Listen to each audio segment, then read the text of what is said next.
Welcome to American Book Company Spotlight for Success. I'm your host, Danielle Pentozzi, and today we are at the NCRA conference in North Carolina. Beside me are our special guests. We have Emmie and Shantale, and they are ambassadors for ECU. We are so glad to have y'all on today. So what brings you guys to NCRA? So we came with our ambassador program at ECU. Currently, we're seniors in the program, and we're focusing on reading and literacy instruction. So it's been nice to get to learn more about strategies for reading and literacy instruction here and all the different perspectives. What got you started in education?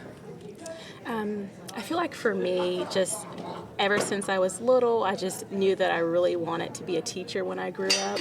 And then all through college, just all the different programs I went through, I just love working with children. I would say the same for me. I always knew that I wanted to be a teacher, and it seemed like I always preferred to teach reading instruction, so I focused on that with my master's program.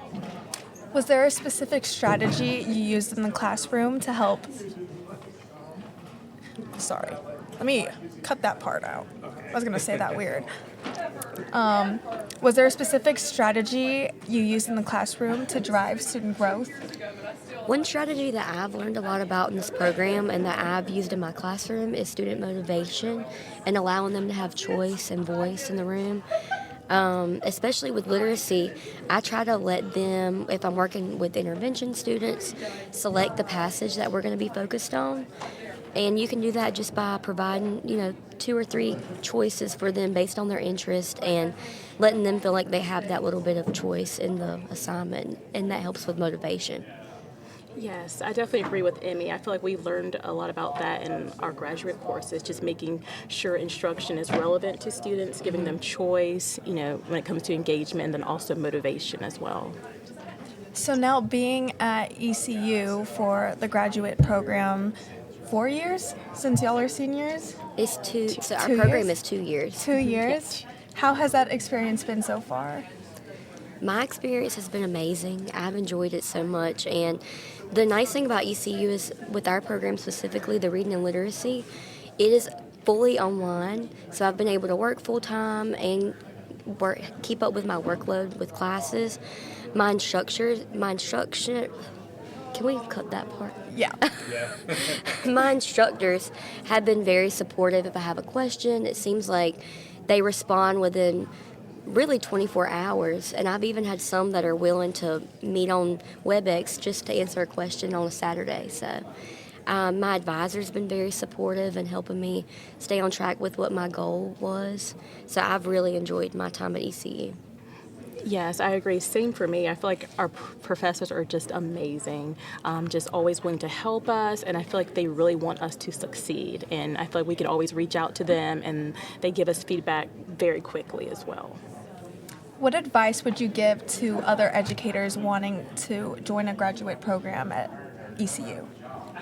My advice would be to definitely take the leap and do it, because I haven't regretted my decision. I've learned so much, and I feel like it's helped me grow professionally. I also would definitely recommend going with our reading and literacy program if you're interested in reading instruction. It's awesome. Yes, it is. I agree with Emmie. I would say just do it. You will not regret it. And I think it's also helpful that, us being teachers, we're able to apply a lot of what we're already doing in our classroom into the program, and then using what we're learning in the program and applying it to the classroom. So it's been a great experience. It's benefited the students as well. Yes. Has there been a specific strategy you've used from learning at graduate school that you've used in the classroom? I feel like I would say just, like we kind of spoke before about just making sure we're using strategies that are engaging to students, making sure that we're motivating them, and then also making sure that all of our content is relevant to what they need. So just making sure we're putting students first, I would say. Yeah, and placing that value in the instruction, because if students have value or see that what they're learning is actually attains to their real life or their interests, and it seems like they're more motivated. Is there anything else you want to share with the NCRA community and just other educators before we close out? I would like to share that, of course, I would definitely recommend our program with Reading and Literacy. And right now, if you're interested in getting your Master's of Arts in Reading and Literacy Education, ECU is offering a fee waiver. Normally the fee would be $75. So if you apply before March 31st, you get a fee waiver. So they're pretty much giving you $75. Awesome. Thank you so much for joining us on our podcast today. We really enjoyed talking to you guys, and I hope you enjoy the rest of your conference. Thank Thank you. you.